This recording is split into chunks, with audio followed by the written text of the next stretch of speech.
کب تک سحری کر سکتے ہیں؟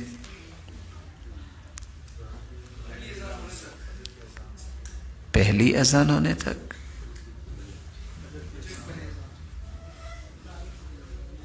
جو بھی بھائی بات کرنا احترام سے سنا کرے، اللہ تعالیٰ ان کو سلامت رکھے، برکتوں سے نوازے اور عزت سے نوازے۔ اس طرح جو مشارکت ہوتی ہے نا، اس کا مطلب ہوتا ہے صحیح بات تک پہنچنا۔ جو بھی بات کرے مسکرا کے خندہ پیشانی سے اس کی بات اس طرح سنے کہ وہ مجھ سے زیادہ جانتا ہے۔ یہ بھی ادب ہے مجلس کا۔ پہلی اذان اور دوسری اذان، سحری کس اذان پہ بند ہوگی؟ کیا جی؟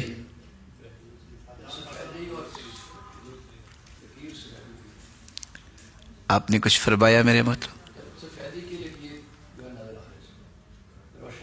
کیسے آئے گی وہ؟ ٹارچ سے نظر آئے گی یا ڈیفیوز لائٹس استعمال کرنی پڑے گی؟ کون بتائے گا میرا اور پیارا بھائی؟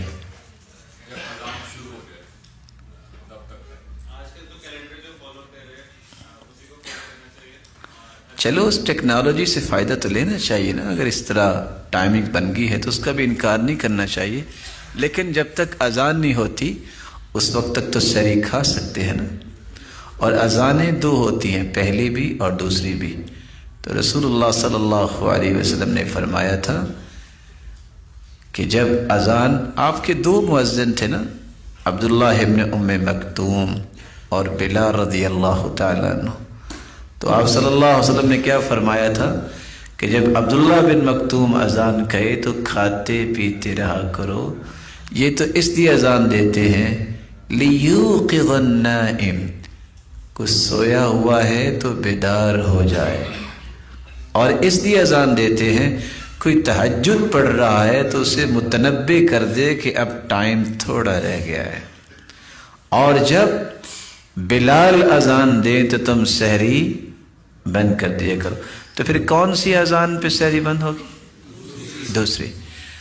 اچھا اذان اللہ اکبر ہو تو چھوڑ دینا چاہیے؟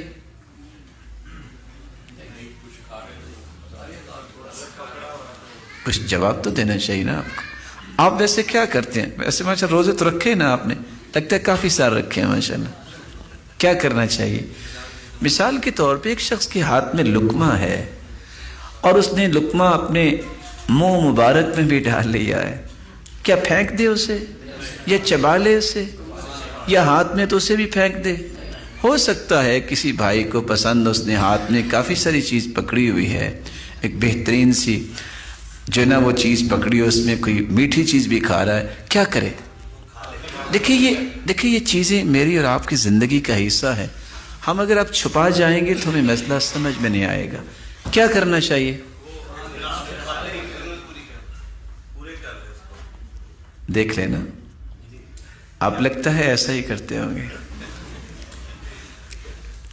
جی میرے بھائی،